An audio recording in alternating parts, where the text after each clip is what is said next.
తిమోతికి రాసిన మొదటి పత్రిక 1వ అధ్యాయం. తిమోతి ఎవరు, అసలు పౌలు ఎవరు? పౌలు గురించి చెప్పాల్సింది చాలా ఉంది. ఈ 13 పత్రికలు రాసింది పౌలు.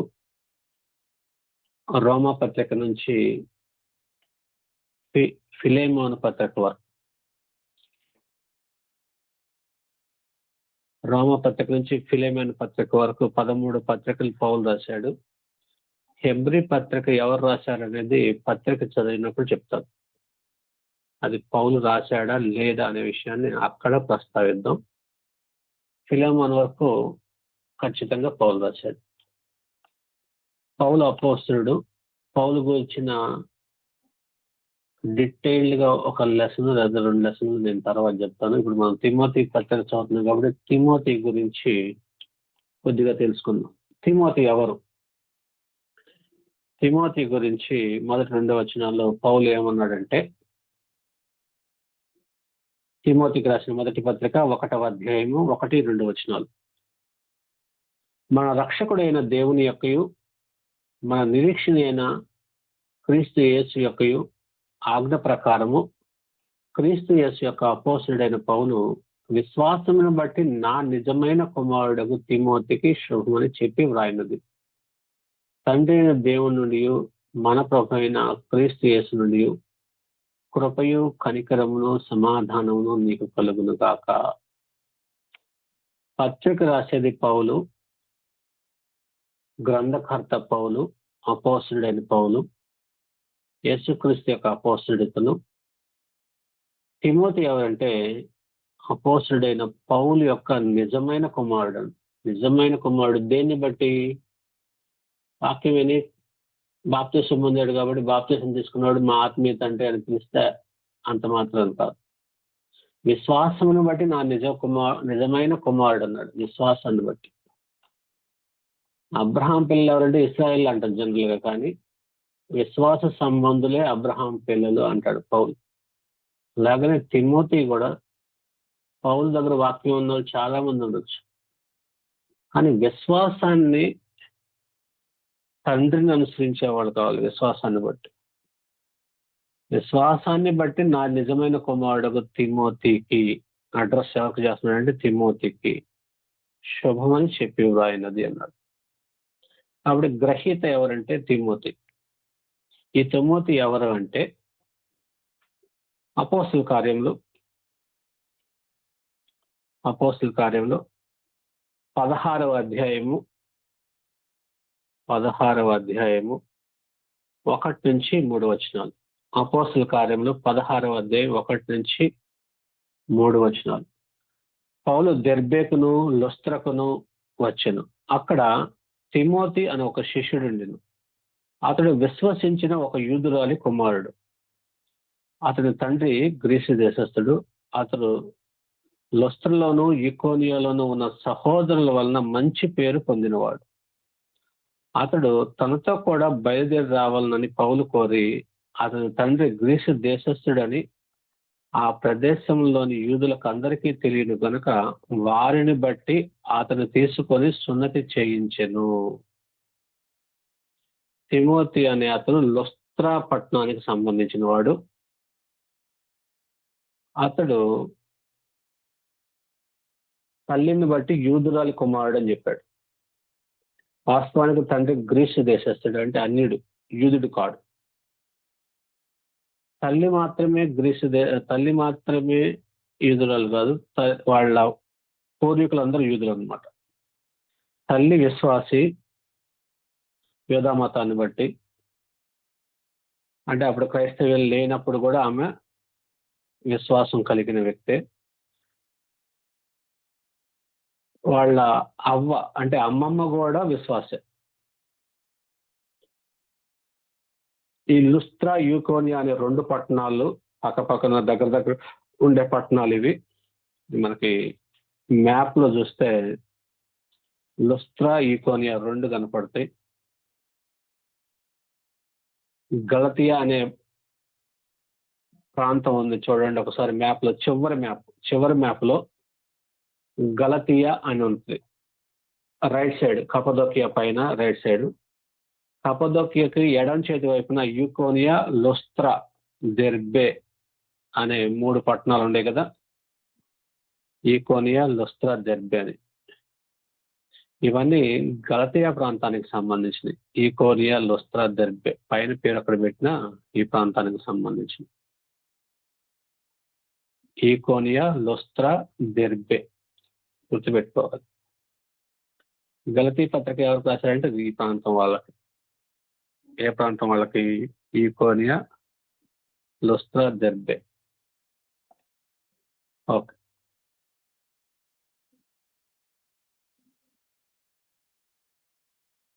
పౌలు ఈకోనియా, లుస్త్రా అనే ప్రాంతాల్లో ఉన్నప్పుడు తిమోతి అనే అతను తనతో రావాలని కోరాడు. ఎందుకంటే తిమోతి అప్పటికే మంచి పేరు పొందాడు అక్కడ. ఈకోనియా, లుస్త్రా అనే పట్టణాల్లో అక్కడ ఉన్న సహోదరుల వల్ల, అంటే క్రీస్తులో ఉన్న సహోదరుల వల్ల మంచి పేరు పొందినవాడు. అప్పటికే అతను సంఘంలో ఉన్నాడు, క్రైస్తవుడిగా కొనసాగుతున్నాడు. అతను తనతో రావాలని బయలుదేరి రావాలని పౌలు కోరి, అతని తండ్రి గ్రీసు దేశస్థుడని ఆ ప్రదేశంలో యూదులందరికీ తెలుసు కాబట్టి ఏం చేశాడంటే, ఇతడు అన్యుడి కుమారుడు కాబట్టి సున్నతి చేయించాడు. సున్నతి అంటారు, సున్నతి చేయించాడు. ఎందుకు సున్నతి చేయించాడు అంటే, పౌలు యూదుల సమాజ మందిరాల్లోకి వెళ్ళి బోధించాల్సిన పరిస్థితి ఉంటుంది. పౌలు వెళ్ళినప్పుడు పౌలుతో ఉన్న శిష్యులందరూ ఆటోమేటిక్గా వెళ్తారు. సమాజ మందిరంలోకి ఎంటర్ అవ్వాలంటే యూదుడై ఉండాలి కంపల్సరీగా, లేకపోతే సున్నతి అన్న చేయించుకుని ఉండాలి. యూదా మతాన్ని స్వీకరించి సున్నతి పొందిన వాడై ఉంటాడు. సో తిమోతి అన్యుడు కాబట్టి సమాజ మందిరాల్లోకి వెళ్ళి పౌలు బోధించేటప్పుడు తీసుకెళ్ళటానికి అవకాశం కుదరదు. రెండోది, అక్కడున్న యూదులందరికీ తెలుసు అతడు అన్యుడి కుమారుడని, గ్రీసు దేశస్థుడు, వాళ్ళ నాన్న అనే సంగతి తెలుసు కాబట్టి వారిని బట్టి అతను తీసుకుని సున్నతి చేయించాడు. వారిని బట్టి అన్నాడు అంటే సున్నతి అవసరం లేదన్నమాట, కానీ వారిని బట్టి అభ్యంతరం లేకుండా ఉండటానికి సున్నతి చేయించాడు అనమాట. పౌలు తిమోతిని సెలెక్ట్ చేసుకోవడానికి గల కారణం ఏంటంటే, పౌలు ఇదే ఈకోనియా, లుస్త్రా, దెర్బే, లుస్త్రా, ఈకోనియా అనే పట్టణాలకి గతంలో వచ్చాడు. గతంలో వచ్చినప్పుడు తిమోతి అప్పుడు వాక్యం విన్నాడు పౌలు దగ్గర. విని సత్యమని గ్రహించి అప్పుడు కన్వర్ట్ అయ్యాడు. రెండో సువార్త ప్రయాణంలో ఇప్పుడు తిమోతిని తీసుకెళ్తాడు. మొదటి సువార్త ప్రయాణంలోనే తిమోతి విని అక్కడ ఆ పట్టణాల్లో పౌలు కలిగిన హింసలు, కష్టాలు, బాధలు, కన్నీళ్లు, శ్రమలు, వేదనలు అన్నీ చూశాడు. తిమోతికి రాసిన 2వ పత్రికలో ఈ మాట చెప్పాడు. తిమోతికి రాసిన 2వ పత్రిక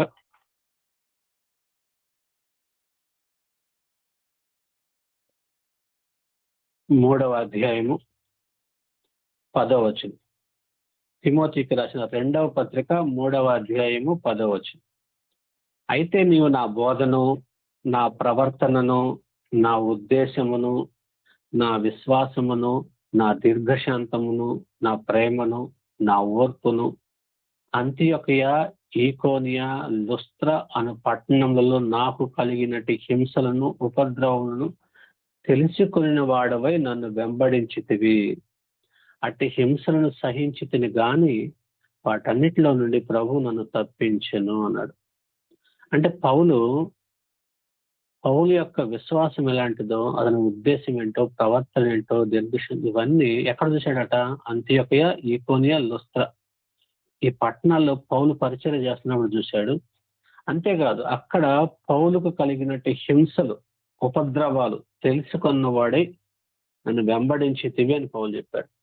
నిజంగా పౌలుకి హింస, ఉపద్రవం అన్నీ తెలుసుకొని వెంబడించాడంటే ఆ పట్టణస్తుడే కదా. లుస్త్రా అనే పట్టణస్తుడే, ఈకోనియా అనే ప్రాంతాల్లో, లుస్త్రా అనే ప్రాంతాల్లో సహోదరుల వల్ల మంచి పేరు పొందాడు కదా తిమోతి. అప్పటికే అక్కడ ఉన్న సహోదరులు చెప్పి ఉండాలిగా, పౌలు మన దగ్గరకు వచ్చి వాక్యం చెప్పినప్పుడు తిమోతి కూడా ఆ ఏరియాలో ఉన్నాడు, అక్కడే ఉన్నాడు కాబట్టి చూసి ఉండొచ్చు. అందుకని అవి చూసి వెంబడించావు అంటున్నాడు, తెలుసుకొని వెంబడించావు. అంతకుముందు ఎప్పుడు వెళ్ళాడంటే పౌలు ఈ ఈకోనియా ఈ పట్టణాలకి 14వ అధ్యాయం చూడండి, అపోస్తల కార్యం 14వ అధ్యాయము. ఇందాక 16వ అధ్యాయం చూపించాను కదా అపోస్తల కార్యం, ఇప్పుడు 14వ అధ్యాయంలోకి వచ్చాను. 14వ అధ్యాయము 1వ వచనం. ఈకోనియాలో జరిగినదేమనగా వారు కూడి యూదుల సమాజ మందిరంలో ప్రవేశించి తేటగా బోధించినందున అనేకులు యూదులను గ్రీసు దేశస్తులను విశ్వసించరు. అయితే అవిధేయులైన యూదులు అనుజులను పురికొల్పి వారి మనసుల్లో సహోదరుల మీద పగ పుట్టించేది. కాబట్టి వారు ప్రభువును ఆనుకుని ధైర్యంగా మాట్లాడి అక్కడ బహుకాలం గడిపిరి. ప్రభు వారి చేత సూచక్రియలను అద్భుతం చేయించి తన కృపావాక్యములకు సాక్ష్యం ఇప్పించుచుండు. ఆ పట్టణపు జన సమూహంలో భేదములు పుట్టగా కొందరు యూదుల పక్షంగాను కొందరు అపోస్తుల పక్షంగాను ఉండేది.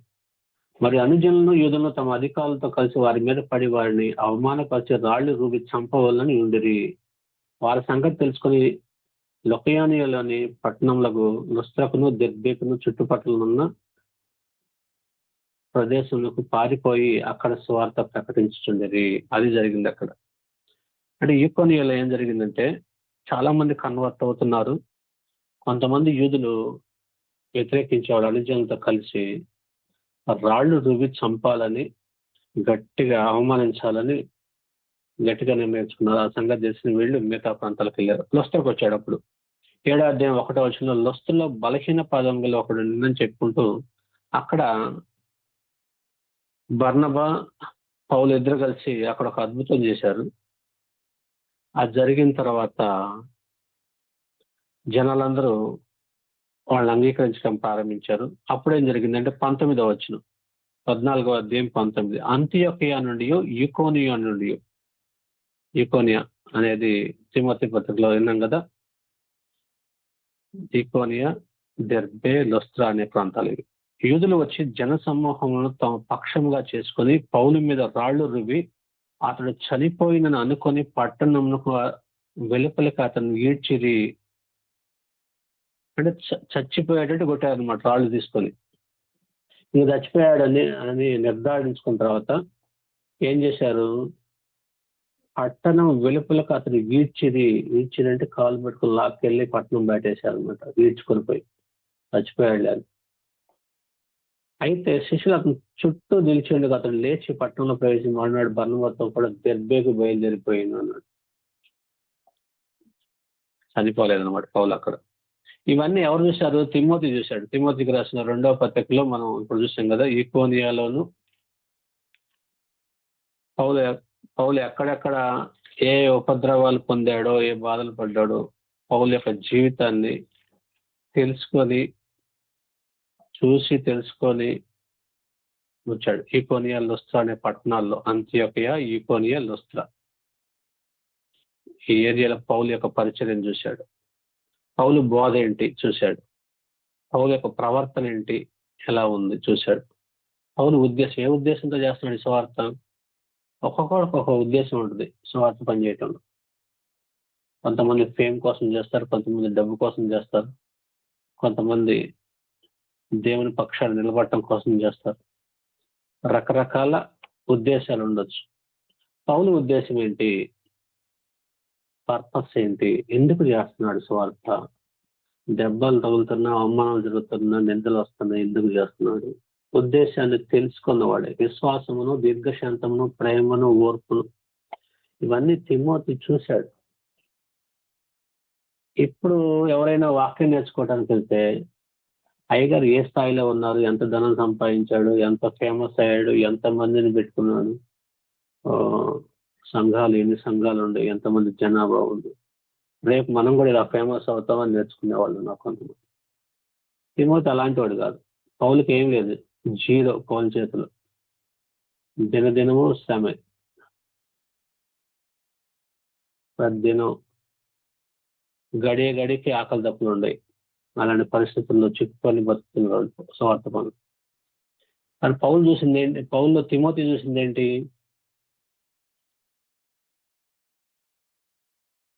తిమోతి చూసింది ఏంటి?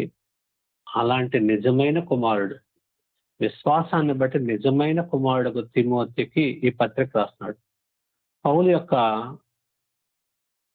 తల్లి పేరు, తిమోతికి రాసిన 2వ పత్రిక 1వ అధ్యాయము 3-5 వచనాల్లో తల్లి పేరు యూనికే అని ఉంది, అవ్వ పేరు లోయి అని ఉంది. తిమోతికి రాసిన 2వ పత్రిక 1వ అధ్యాయము 3-5 వచనం. నేను స్లోగా చెప్తే చాలా నాళ్ళు పట్టింది బైబిల్ పూర్తవుతుంది. మీరు ఎవరికైనా ఫాస్ట్ అనిపిస్తే ఇంకోసారి వినటం కోసం నన్ను రికార్డ్ అడగండి, నేను ఇస్తాను. ఇంత నిదానం చెప్పాలంటే అవదు. త్వరగా వెళ్ళిపోదామని నా ఆలోచన, కంప్లీట్ చేయాలని. చాలా మంది ఫాస్ట్గా వెళ్తున్నారని అడుగుతున్నారు. అందుకని ఈ వచనం చదవాలి. ఇప్పుడు చదివితే మరి టైం ఎంత తీసుకుంటుందో చూడండి. తిమోతికి రాసిన 2వ పత్రిక 1వ అధ్యాయం 3-5 వచనాల్లో 8వ లైన్ చూడండి. ఆ విశ్వాసం మొదట నీ అవ్వ అయిన లోయలోను నీ తల్లి అయిన యూనికేలోను వసించును, అది నీ యందు సహా వసించుచున్నదని నేను రూఢిగా నమ్ముచున్నాను అన్నాడు. తిమోతి యొక్క తల్లి యూనికే, అవ్వ అంటే అమ్మమ్మ అంటే తల్లి యొక్క తల్లి లోయి. వీళ్ళు యూదులు, బ్యాక్గ్రౌండ్ యూదులు. తండ్రి మాత్రం గ్రీసు దేశస్థుడు. గ్రీసు దేశస్థుడు అంటే అన్యుడు, అన్యుల నుంచి కన్వర్ట్ అయిన వ్యక్తి. తిమోతి కూడా అన్యుడే ఒక రకంగా చెప్పాలంటే, ఎందుకు తండ్రిని బట్టే కదా, సున్నత లేదు ఇతనికి, అన్యుడే. క్రీస్తులకు వచ్చిన తర్వాత పౌలు యూదులను బట్టి సున్నత చేయించాడు. ఇది తిమోతికి సంబంధించిన కొద్దిపాటి బ్యాక్గ్రౌండ్.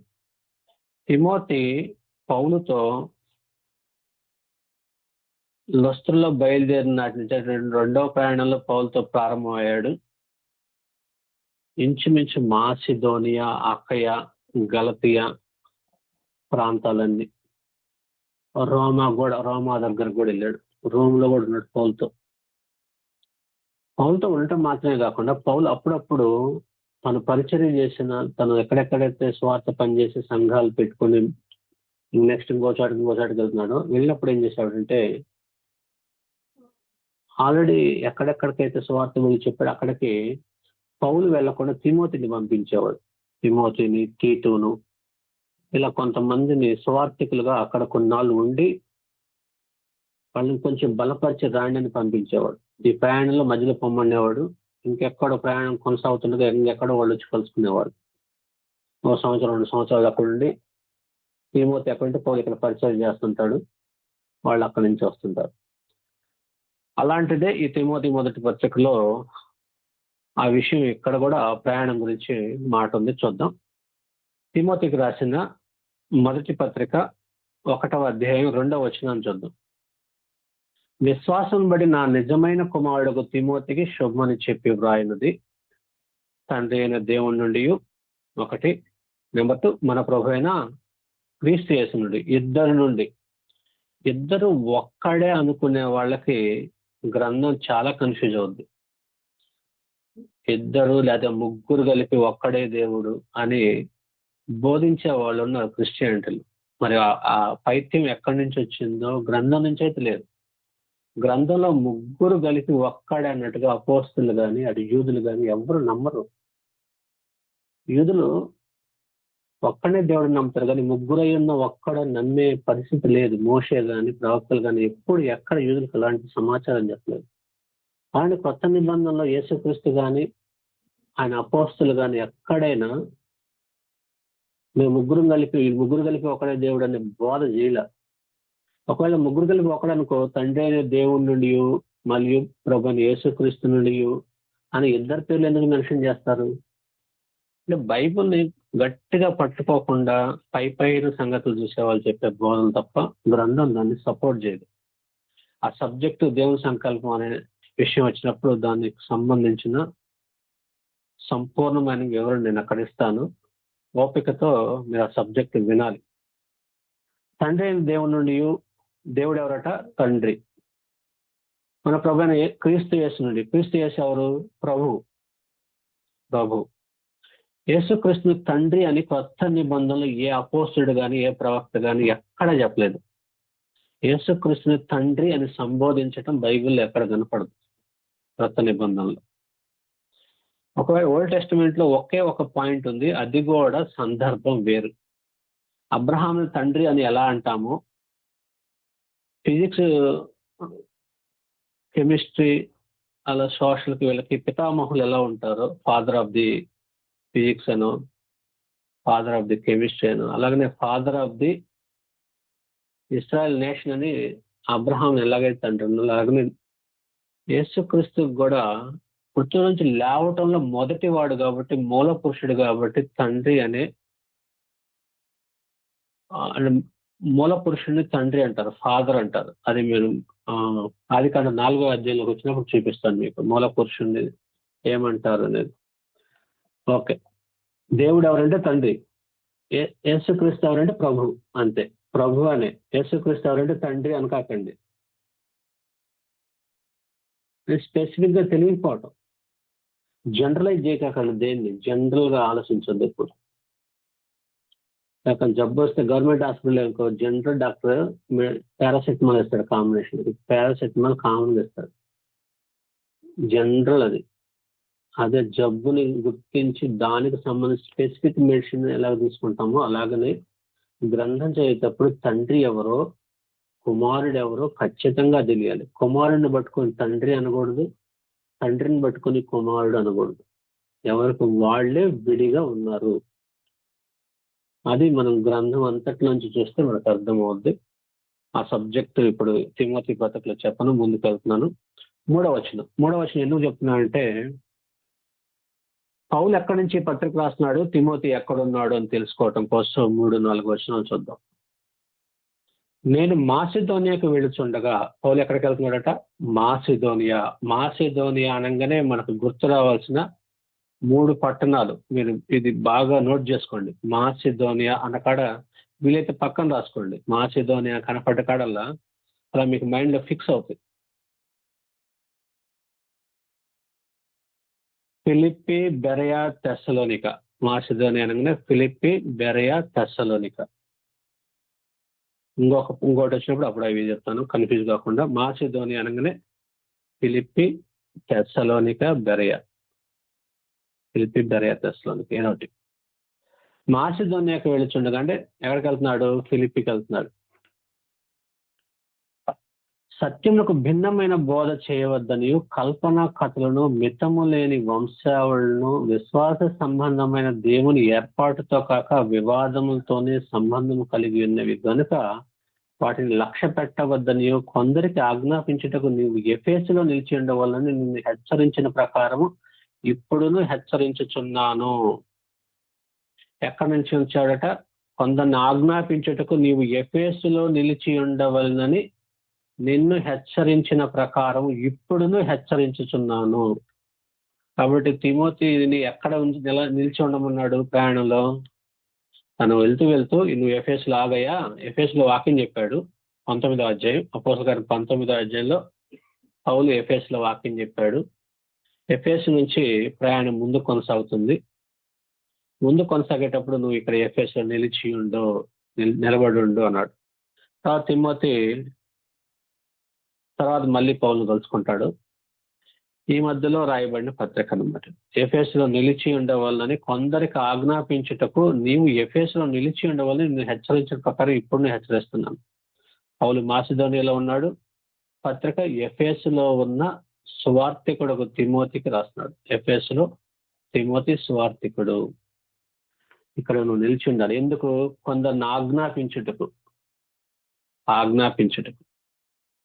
ఇంకా సంఘ పెద్దలు నియమించడానికి కూడా పౌలు తిమోతిని అక్కడే ఉండమని చెప్పి మాసిదోనియాకి వెళ్ళాడు. పత్రికలో మాత్రం హెచ్చరించడానికి అందించాడు. మాసిదోనియాకి వెళ్ళేటప్పుడు మాత్రం నువ్వు ఖచ్చితంగా అక్కడ సంఘ పెద్దలు నియమించు అని కూడా చెప్పుకుంటాడు.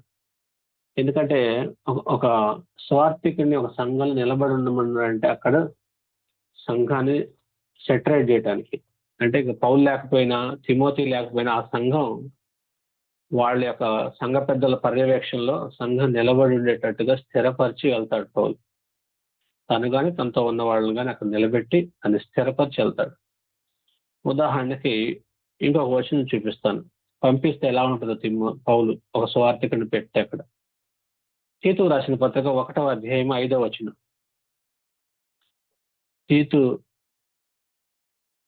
తీతుకు రాసిన పత్రిక 1వ అధ్యాయము 5వ వచనం.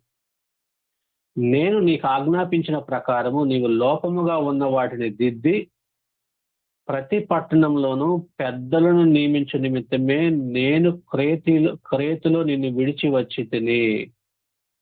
అప్పుడు ఎందుకు విడిచి వచ్చాడు అక్కడ తీతుని? ఇక్కడ తీతుని విడవటానికి గల కారణం ఏంటంటే, 1, సంఘంలో లోపముగా ఉన్న వాటిని దిద్దటానికి.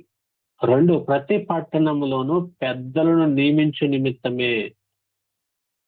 క్రేతు ద్వీపంలో ఉన్న ప్రతి పట్టణంలో ఉన్న సంఘాల్లో పెద్దలు నియమించే నిమిత్తమే, లోపంగా ఉన్న వాటిని దిద్దాలి,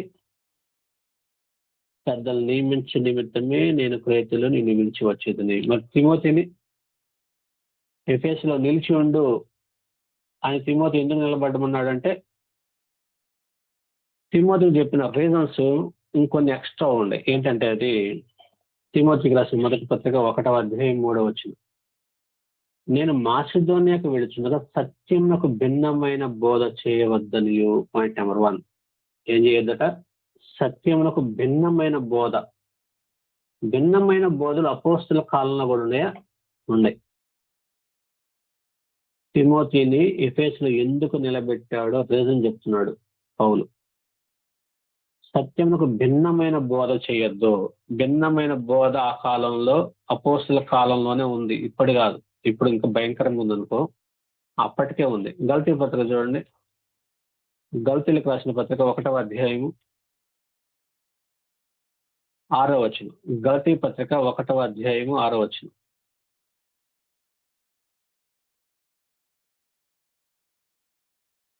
క్రీస్తు కృపను బట్టి మిమ్మును పిలిచిన వానిని విడిచి భిన్నమైన సువార్త తట్టుకు మీరు ఇంత త్వరగా తిరిగిపోవడం చూడగా నాకు ఆశ్చర్యమగుచున్నది. అది మరి ఒక సువార్త కాదు కానీ క్రీస్తు సువార్తను చెరపగోరి మిమ్మును కలవరపరచువారు కొందరున్నారు. మేము మీకు ప్రకటించిన సువార్త గాక మరి ఒక సువార్తను మేమైనను పరలోకం నుండి వచ్చిన ఒక దూత యందు మీకు ప్రకటించిన ఎడల అతను శాపగ్రస్తుడవును గాక. అంటే భిన్నమైన సువార్త తట్టుకు త్వరగా తిరిగిపోతున్నారు కొందరు. భిన్నమైన సువార్త ఉన్నప్పుడు అది ఇంకో సువార్త అనుకునేది, అది మరొక సువార్త కాదు. కానీ క్రీస్తు సువార్తను చెరపగోరే సువార్త. అది సువార్త ఒక్కటే ఉంది, అది అపోస్తులు ప్రకటించిన సువార్త. ఆ సువార్త కాకుండా అపోస్తులు ప్రకటించిన బోధ యొక్క హద్దులు దాటి ఎవడు మాట్లాడినా అది భిన్నమైన సువార్తే. చాలా మందికి అపోస్తుల యొక్క సువార్త ఏంటో తెలియదు. అపోస్తుల బోధ యొక్క లిమిటేషన్స్ తెలియక అపోస్తుల బోధ అర్థం కాక గ్రంథం తెలియని అమాయకుల్ని మోసం చేయటానికి దర్శనాలను, కళ్ళను, ఇంకొక నమ్మకాలు, ఇంకొక ఉద్దేశాలు, ఇంకొక ఆలోచనలు, ఇంకొక సంస్కృతిలోంచి తీసుకొచ్చిన ఆచారాలు, అవగాహన, అనుభవాలు బోధిస్తున్నారు. తప్పదు. మానవ అభిప్రాయాలు, ఆలోచనలు సత్యమవో. పరలోకం నుంచి ఒక దూత వచ్చి ప్రకటించిన వాడు శాపగ్రస్తుడు అన్నాడు. అంటే అపోస్తుల ద్వారానే స్వార్థ ప్రకటన జరగాలి తప్ప అపోస్తుల బోధ కాకుండా ఇంకొక బోధ ప్రవేశపెట్టడానికి పరలోక దూతలకు కూడా అధికారం లేదు. ఒకవేళ వాళ్ళు వచ్చి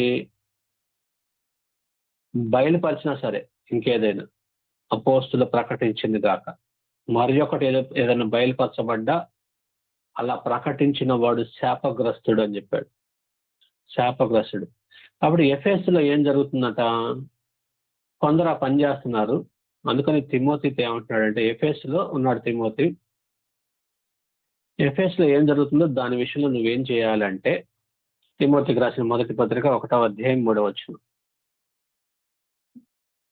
మేము మాసిదోనియాకు వెళ్ళుచుండగా సత్యమునకు భిన్నమైన బోధ చేయవద్దనియు కల్పనా కథలను, మితము లేని వంశావళులను, విశ్వాస సంబంధమైన దేవుని ఏర్పాటుతో కాక, దేవుని ఏర్పాటు అంటే దేవుడు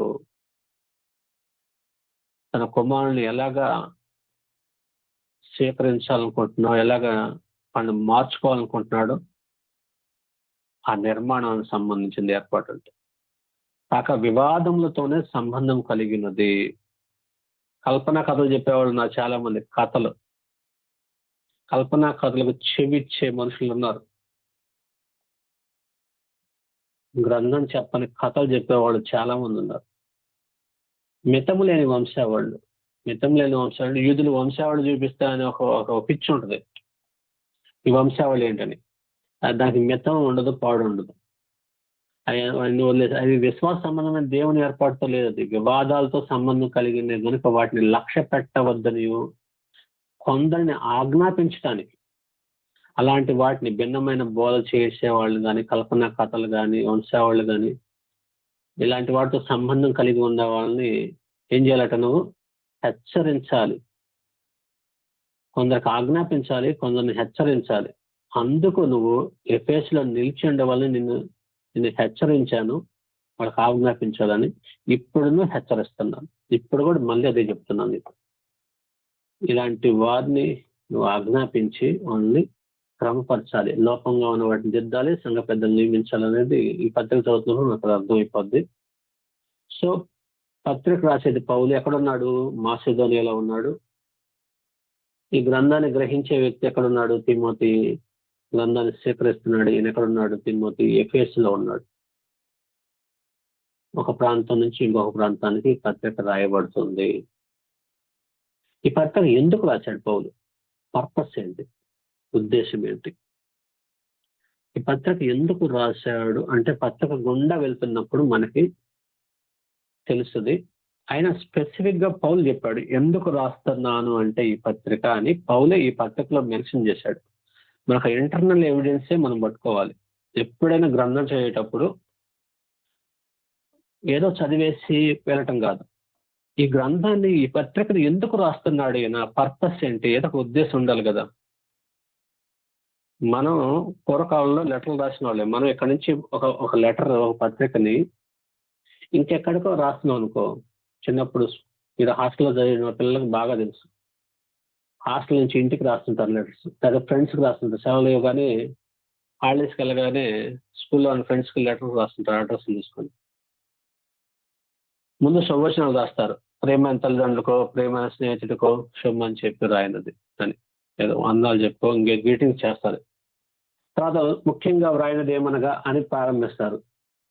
రాసి దాంట్లో అసలు విషయాన్ని పొందుపరుస్తారు. పిల్లోడు ఇంటికి ఎందుకు రాస్తాడు? బుక్స్ అయిపోయినాను, డబ్బులు అయిపోయినాను, హాలిడేస్ వచ్చినాయి వచ్చి తీసుకెళ్ళండాను, ఇంకేమైనా సమస్యలు ఉంటే ఆరోగ్యం బాగలేదను, ఏదో సమస్య సంథింగ్ కోసం రాస్తాడు. ఆ పత్రిక చదివిన తల్లిదండ్రులకి మా వాడు ఎందుకు రాశాడు, మా అమ్మాయి ఎందుకు రాసింది లెటరు అని చదివినప్పుడు అది చదివిగానే అర్థమైపోద్ది. అంటే అక్షరాల వెనక రాసిన వారి బిడ్డ యొక్క ఉద్దేశం ఏంటో చూడలేనప్పుడు ఆ తల్లిదండ్రులకు ఆ లెటర్ రావటం వల్ల ఉపయోగం ఉంది. కాబట్టి ఖచ్చితంగా అది అర్థమైపోద్ది.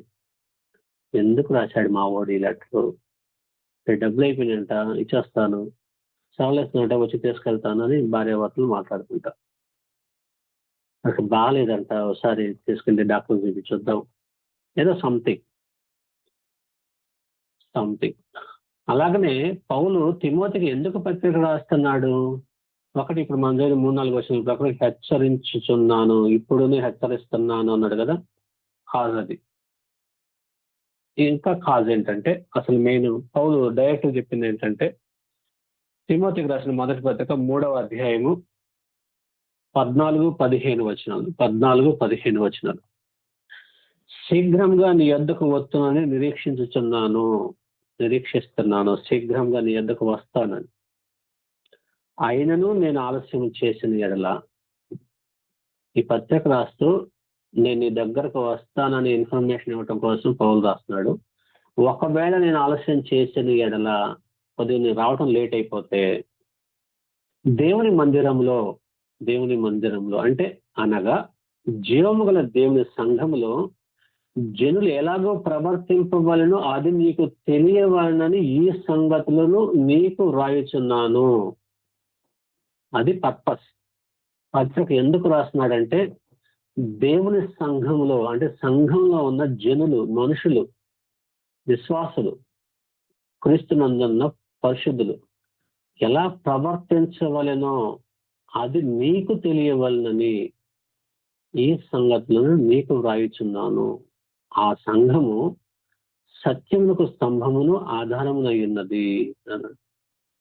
అది పర్పస్, ఈ పత్రిక యొక్క పర్పస్. అది సంఘంలో విశ్వాసులు ఎలా ప్రవర్తించాలో స్వార్థకుడు అయిన నీకు తెలియాలి.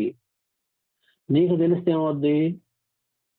సంఘాన్ని అలా ప్రవర్తించేటట్టు నువ్వు బోధ చేస్తావు, నువ్వు జీవిస్తావు, నువ్వు బోధిస్తావు.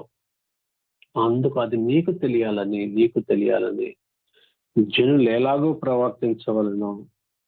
పుట్టినోట్లు ఏమన్నాడంటే 5 పాయింట్ వేసి నీవు ఎలాగో ప్రవర్తించవలను అన్నాడు. నువ్వు ప్రవర్తిస్తే కదా సంఘంలో వాళ్ళు ప్రవర్తించేది అనేది సెన్స్ ఇంటర్నల్ మీనింగ్. కాబట్టి నీవు ఎలాగో ప్రవర్తించవలను అది నీకు తెలియవలని ఈ సంగతులు నీకు రాయిచున్నాను.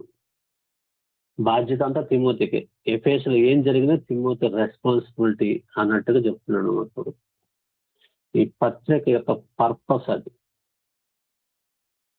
విషయం అర్థమైంది కదా. ఇప్పుడు ఆ ఎఫెసులో ఏం చేస్తాడు, ఏం చేయాలి? పౌలు తిమోతికి అప్పగించిన బాధ్యతలను ఎలా నెరవేర్చాలి, వాటికి సంబంధించిన విషయాలన్నీ ఇప్పుడు మనం ఈ పత్రిక గుండా వెళ్తూ ఉన్నప్పుడు ఏ అధ్యాయంలో దేని గురించి మాట్లాడుతున్నాడు, తిమోతి ఆ విషయం అర్థమైంది కదా, అది సంఘానికి ఎలాగ అప్లై చేస్తాడు. ఎఫెసులో సంఘానికి కదా అతను చెప్పాల్సింది, అంతేగాని తిమోతి కోసమే రాయట్లేదు. తిమోతి ఆ సంఘంలో ఉన్న లోపాలు దిద్ది సంఘ పెద్దలు నియమించి లోపం లేని సంఘంగా క్రీస్తు ఎదుటి నిలవబెట్టడానికి తిమోతిని అక్కడ ఉంచాడు. ఆ సంఘాన్ని స్థిరపరచాలి పౌలు వెళ్ళి ఎఫెసులో, తిమోతి వెళ్ళి అక్కడ. అందుకనే పౌలు పంపించాడు. అది మెయిన్ కాజ్. మనం ఈ 6 అధ్యాయాలు చదువుతున్నప్పుడు ఈ 6 అధ్యాయాల్లో ప్రతిదీ సంఘానికి సంబంధించిన ప్రతి విషయాన్ని, అవసరమైన ప్రతి విషయాన్ని క్లియర్గా చెప్పుకుంటూ వెళ్తున్నాడు అనమాట. ఇది ఇప్పుడు రాసిన పత్రిక కాదు. రీసెంట్ గా ఒక 50 సంవత్సరాలు, 30 సంవత్సరాలు, 20 సంవత్సరాల క్రితం రాసింది కాదు. 1900 సంవత్సరాలు దాటిపోయింది పత్రిక రాసి. పత్రిక చదువుతున్నప్పుడు ఇది ఒక లెటర్ లాగా భావించాలనేది మొదటి పాయింట్ గుర్తుపెట్టుకోండి. గ్రంథకర్త, గ్రహీత ఒక చోట లేరు, 2 వేరు చోట్ల ఉన్నారు. గ్రంథకర్తకి గ్రహీతలు తెలిసి ఉన్నారో లేదో తెలిసి ఉండాలి పాయింట్. వాళ్ళ మధ్య ఉన్న అనుబంధం, సంబంధ బాంధవ్యాలంటే కూడా పూర్వ చరిత్ర కూడా తెలిసి ఉండాలి. ఆ తర్వాత ఎందుకు రాస్తున్నాడో తెలియాలి. ఉద్దేశం కనుగోగలిగితే గ్రేటే. ఒకవేళ ఉద్దేశం డైరెక్ట్గా లేకపోయినప్పుడు ఏం చేయాలంటే చర్చనీయాంశం తెలుసుకోవాలి. ఏం చర్చిస్తున్నాడు, చర్చించే దాన్ని బట్టి చెప్పదలుచుకున్న ఉద్దేశం ఏంటో కనుగోవాలి. ఇప్పుడు ఒక 2 మనుషులు మాట్లాడుకుంటున్నారు, వాళ్ళు ఏదో సంభాషణ చేస్తున్నారు, థర్డ్ పర్సన్ వింటున్నాడు. వింటున్నప్పుడు వాళ్ళ మధ్య జరిగే చర్చ ఏంటో వింటున్నప్పుడు మాటలను బట్టి అర్థమైపోద్ది. ఒకడు ఇంకొకరితో ఏ ఉద్దేశం కలిగి మాట్లాడుతున్నాడో కూడా చెప్పగలరు మాటలను బట్టి. చర్చించే పాయింట్ని బట్టి అది బిజినెస్ గురించి మాట్లాడుతున్నాడా, లేకపోతే జాబ్ గురించి మాట్లాడుతున్నాడా, ఇంకో దాని గురించి మాట్లాడుతున్నాడా అని థర్డ్ పర్సన్ ఎలా తెలుసుకోగలడు. అలా మనం పౌలు తిమోతిల మధ్య జరుగుతున్న ఈ సంభాషణ ఏదైతే ఉందో లెటర్ రూపంలో, ఇది ఈ మధ్య జరిగిన చర్చ ఏమైతే చర్చిస్తున్నాడో పౌలు, దాన్ని బట్టి పౌలు యొక్క ఉద్దేశం మనం తెలుసుకోగలగాలి. ఇది కీలకమైన పాయింట్. బుక్ చదివి ఉద్దేశాన్ని కానీ చర్చించే విషయాన్ని కానీ పట్టుకోకపోతే పత్రిక చదివినట్టు కాదు. చాలా మంది వచనాలు తీసి బోధకులై బోధించడానికి తీవ్ర ప్రయత్నాలు చేస్తున్నారు. ఉబలాటం ఎక్కువ. గ్రంథంలో ఏముందో తెలియదు, ఆ పత్రిక ఎందుకు రాశాడో తెలియదు, ఆ పత్రికలో ఆ వచనం పెక్కొచ్చుకుంటున్నాడు బయటికి. ఒక ఉద్దేశం నుంచి, ఒక కాంటెక్స్ట్ లోంచి ఒక లైన్ ని, ఒక మాటను బయటకు పెక్కొచ్చుకొని ఒక ప్రసంగాలు అలాంటి మాటలు సిమిలర్ గా ఉన్న వర్డ్స్ తీసుకొచ్చి ఒక ప్రసంగం చేస్తున్నారు. ఇంత బుద్ధిహీనత అది. అవగాహన లేని మనుషులు అక్షరాలు దొరికినాయి కదా అని బైబిల్ చేతిలో ఉంది కాబట్టి అక్కడక్కడ 4 రాళ్ళు ఏరుకొచ్చుకొని ఇసిరేస్తున్నారు. గుడ్డోడు రాళ్ళు ఇసిరేసినట్టు చేస్తున్నాడు అన్నమాట. తెలీదు ఏ రాయి ఎందుకు అనేది. దొరికింది ఇసిరేస్తున్నాడు. వినేవాడు వింటాడు, విన్నవాడు విన్నాడు. అలా ఉండకూడదు బోధకుడికి. బోధకుడిగా నువ్వు ఉండాలనుకున్నప్పుడు, స్వార్థ బోధించాలనుకున్నప్పుడు గ్రంథ అవగాహన ఉండాలి. అవగాహన నుంచి ఒక వచనాన్ని తీసి నువ్వు ప్రయోగిస్తున్నప్పుడు ఆ వచనం యొక్క భావం, దాని ఉద్దేశం, దాని తాత్పర్యం నీకు తెలిసి ఉండాలి. ఇవేం తెలియకుండా ప్రసంగం చేద్దాం, నాకు మాటలు బాగా వస్తున్నాయి, చెప్పడం బాగా తెలుసు, నోటికి పదాలు త్వరగా అందుతున్నాయి, నేను మాట్లాడేటప్పుడు కొంచెం రంజింపజేయగలిగిన వక్తలాగా మాట్లాడగలను, శ్రోతలను ఉర్రూతలెదించగలను అని ఆ అవగాహనతో లేఖనాలు తీసుకొని బోధించామనుకో, ఈ మాటలకు ఆకర్షించబడే అమాయకులు ఉంటారు ఆడియన్స్ లో. అని నువ్వు చెప్పేది సత్యమో కాదా నీకే గ్రహింపు లేకుండా వాళ్ళకి చెప్తే నువ్వు గుడ్డోడే అనేక మంది గుంటలో పట్టడానికి కారకుడు అవుతావు. కాబట్టి ఒళ్ళు జాగ్రత్త పెట్టుకొని అపోస్తల బోధ ఏంటో తెలుసుకొని దాని హద్దుల్లోనే గ్రంథాన్ని బోధించడానికి పొందుకోవాలి తప్ప నాలుక నరం లేనట్టు అక్షరాలను ప్రయోగించకూడదు. తిమోతికి ఆ విషయం పౌలు ఎక్కడ చెప్పాడు తెలుసా? 2 తిమోతి పత్రికలో 2వ అధ్యాయము, తిమోతికి రాసిన 2వ పత్రిక 2వ అధ్యాయము 1-2 వచనాల్లో ఆ మాట చెప్పాడు. నా కుమారుడా, క్రీస్తు యేసునందు కృపచేత బలవంతుడు కమ్ము. నీవు అనేక సాక్షులు ఎదుట నా వలన వినిన సంగతులు ఇతరులకు బోధించడానికి సామర్థ్యం గల నమ్మకమైన మనుషులకు అప్పగింపు అన్నాడు. అనేక సాక్షులు ఎదుట నా వలన వినిన సంగతులను ఇతరులకు బోధించుటకు సామర్థ్యం ఉండాలి బోధించేవాడు. అంటే నమ్మకమైన, నమ్మకం అంటే బోధ విషయంలో నమ్మకస్తుడై ఉండాలి. ఇక్కడ ఒకటి విని అక్కడ చెప్పేది ఇంకొంత దానికి కల్పించి ఇంకొంచెం అల్లి సొంత నమ్మకాలు, సొంత అభిప్రాయాలు, సొంత ప్రేరణ కొంత కలిగి అద్దె బోధించేవాడు నమ్మకస్తుడు అవడు. 13వ వచనం చూడండి, తిమోతికి రాసిన 2వ పత్రిక 1వ అధ్యాయం 13వ వచనం. క్రీస్తు యేసునందు ఉంచవలసిన విశ్వాస ప్రేమలకు కలిగిన వాడవై, పాయింట్ నెంబర్ 1. పాయింట్ నెంబర్ 2, నీవు నా వలన వినిన హితవాక్య ప్రమాణంను గైకొనుము. నా వలన అంటే అపోస్తల బోధ. అది హితవాక్య ప్రమాణమును గైకొనుము. నీకు అప్పగింపబడిన ఆ మంచి పదార్థమును మనలో నివసించు పరిశుద్ధాత్మ వలన కాపాడుము. బోధన ఎంత జాగ్రత్తగా కాపాడుతున్నాడు పౌలు. పౌలు చివరి దశలో చివరి పత్రిక, ఇదే 2వ పత్రిక రాస్తున్నాడు. తన కొడుక్కి ఆస్తి అప్పగిస్తున్నాడు. ఏంటంటే హితవాక్య ప్రమాణం, ప్రామాణికమైన వాక్యం, సౌండ్ డాక్ట్రిన్ అన్నాడు ఇంగ్లీష్ లో. అది దేవుని దగ్గర నుంచి ప్రభువైన యేసుక్రీస్తుకి వచ్చింది, యేసుక్రీస్తు దగ్గర నుంచి అపోస్తలకు వచ్చింది, అపోస్తలు తర్వాత తిమోతి, తీతు లాంటి ఒక నమ్మకస్తులైన స్వార్థికులకు అప్పగిస్తున్నారు. వాళ్ళు అక్కడితో ఆగకుండా ఇతరులకు బోధించుటకు నమ్మకమైన సామర్థ్యంగా మనుషులకు నా వల్ల విన్న సంగతులను అప్పగించాలంటున్నాడు. నా వల్ల విన్నవే. నీ సొంత డబ్బా నువ్వు కొట్టద్దు, నీ సొంత అభిప్రాయాలు, సొంత ఆలోచనలు చేయొద్దు. నా వల్ల ఏమైతే విని నేర్చుకున్నావో వాటినే బోధించు. అవి బోధించే వాళ్ళకే అప్పచెప్పు అంటున్నాడు అనమాట. అపోస్తల బోధ శాశ్వతంగా ఉండేటట్టు దేవుడు డిజైన్ చేశాడు. ఇప్పుడు డిజైన్ చేశాడు, జగత్తు పునాది ముందే ఈ సిలబస్ అనేది దేవుడు రూపకల్పనలో, ప్రణాళికలో రూపించుకున్నాడు. ఆయన ఎగ్జామ్ రాసేటప్పుడు టెక్స్ట్ బుక్ ప్రిపేర్ అవట్లా. ఎగ్జామ్స్ ఇప్పుడు అన్నప్పుడు టెక్స్ట్ బుక్ ఎప్పుడో 1-2 సంవత్సరాల క్రితమే దానికి సంబంధించిన హెడ్ ఆఫ్ ది డిపార్ట్మెంట్ కూర్చొని ఈ క్లాస్ యొక్క జ్ఞానం, తెలివి ఈ స్థాయిలో ఉంటుంది కాబట్టి వీళ్ళకి ఈ లెవెల్ సబ్జెక్ట్ సరిపోద్దని డిజైన్ చేసి ఒక టెక్స్ట్ బుక్ ప్రింట్ చేస్తాడు. 10th క్లాసా, 9th, 8th, ఏ స్టాండర్డ్కి ఆ స్టాండర్డ్ ఆఫ్ నాలెడ్జ్తో టెక్స్ట్ బుక్ ప్రిపేర్ అవుతారు. అందులోంచి క్వశ్చన్ వస్తాయి తర్వాత ఎగ్జామ్లో. అదే బోధించాలి అక్కడ ఉన్నోళ్ళు. అందుకని ఈ టెక్స్ట్ బుక్ డిజైన్ చేసింది దేవుడు ఎప్పుడు జగత్తు పునాది వేయబడక మునిపే. ఈ రోజు అపోస్తుడైన పౌలు ఏం బోధించాలో, తిమోతి ఏం బోధించాలో, ఇంకొక అపోస్తుడు ఏం బోధించాలో, యేసుక్రీస్తు ఏం బోధించాలో, బాప్తిస్మం ఇచ్చి యోహాను ఏం బోధించాలో, మోషే ఏం బోధించాలో, యెషయా ఏం బోధించాలో, ఎవరు ఏం బోధించాలి అనేది క్రమానుగుణంగా దేవుడు సంకల్పించిందని తెలియజేసుకుంటూ వచ్చాడు. ఎవరి పని వారికి ఇచ్చాడు.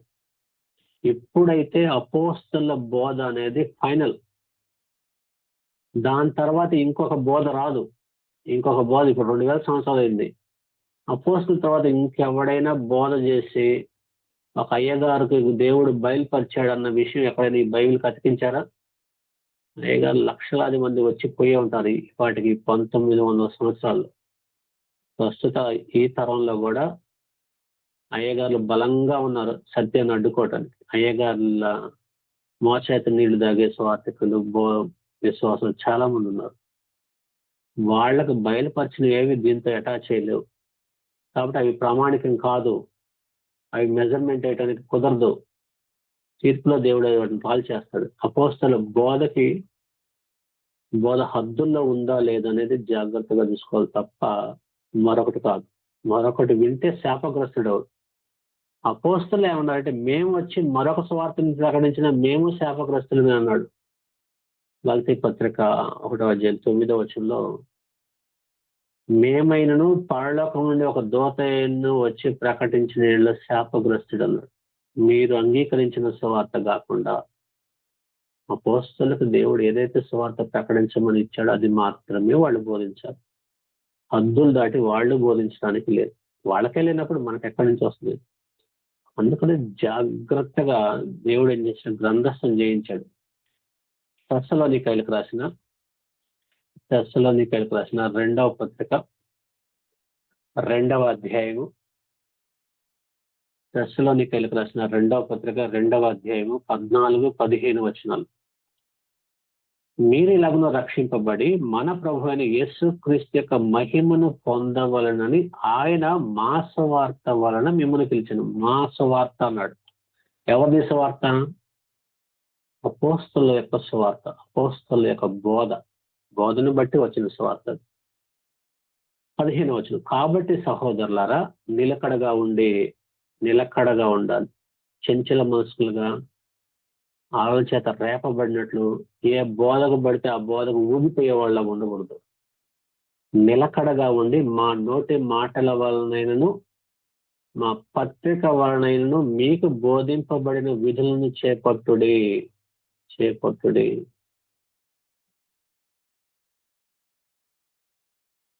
ఇంకేది చేయకూడదు.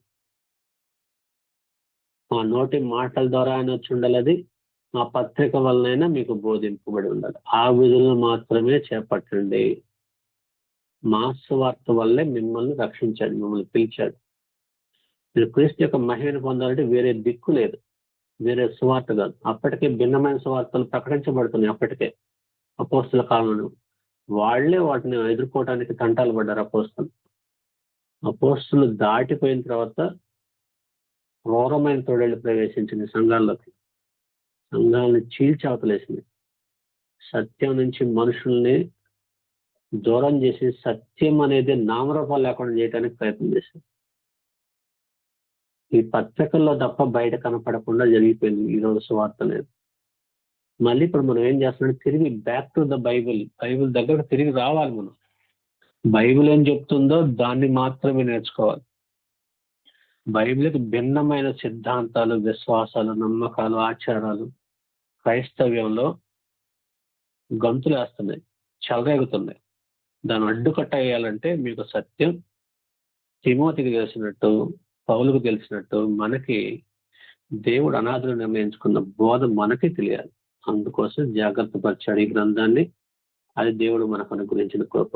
కాబట్టి జాగ్రత్తగా గ్రంథాన్ని నేర్చుకుందాం. తిమోతి పత్రికని కంటిన్యూ చేద్దాం. తర్వాత ప్రార్థన చేసుకుందాం. పరిశుద్ధుడు అయిన మా తండ్రి, మా నాయన, మీరు మాకు ఇచ్చిన ఈ సమయాన్ని బట్టి మీకు స్తోత్రాలు నాయన. మీరు ఇచ్చిన ఈ పవిత్రమైన గ్రంథాన్ని బట్టి మీకు స్తోత్రాలు నాయన.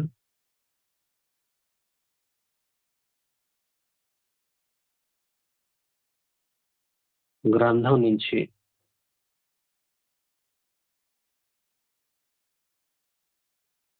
మీ సత్యాన్ని ఉన్నదన్నట్టుగా నేర్చుకోవటానికి, అపోస్తల బోధ యొక్క ఉద్దేశాన్ని కనుగోవటానికి ఈ గ్రంథాన్ని, ప్రతి మాటని, ప్రతి వచనాన్ని కూలంకషంగా శోధించి రాయబడిన అక్షరాల వెనుకున్న మీ ఉద్దేశం ఏమైందో, మీ ఆలోచన ఏమైందో, మీరేమో నిర్ణయించారో దాన్ని తెలుసుకోవటానికి మేము ప్రయత్న పడుతున్నాను. ఆయన మీ సహాయం అందించవలసిందని వాక్యం విన్న మీ పిల్లల్ని బట్టి మరొకసారి స్థితులను ఆయన తిరిగి మరలా సోమవారం నాడు యథావిధిగా ఈ బైబిల్ ట్రైనింగ్ కార్యక్రమాన్ని మేము కొనసాగించడానికి ఈ గ్రంథాన్ని గ్రంథంగా గ్రహించేంత వరకు నాయన పట్టు విడవకుండా గ్రంథంతోనే సహవాసం చేసి గ్రంథపు హద్దుల్లోనే గ్రంథాన్ని నేర్చుకున్నట్టుగా సహాయం అందించవలసిందని చేరి వచ్చిన మీ పిల్లలందరినీ బట్టి మరోసారి స్థితిని సమర్పించుకుంటాం. ఈ మనలో మా ప్రభువును రక్షకుడైన యేసుక్రీస్తు నామములో ఈ ప్రార్థన సమర్పిస్తున్నాం.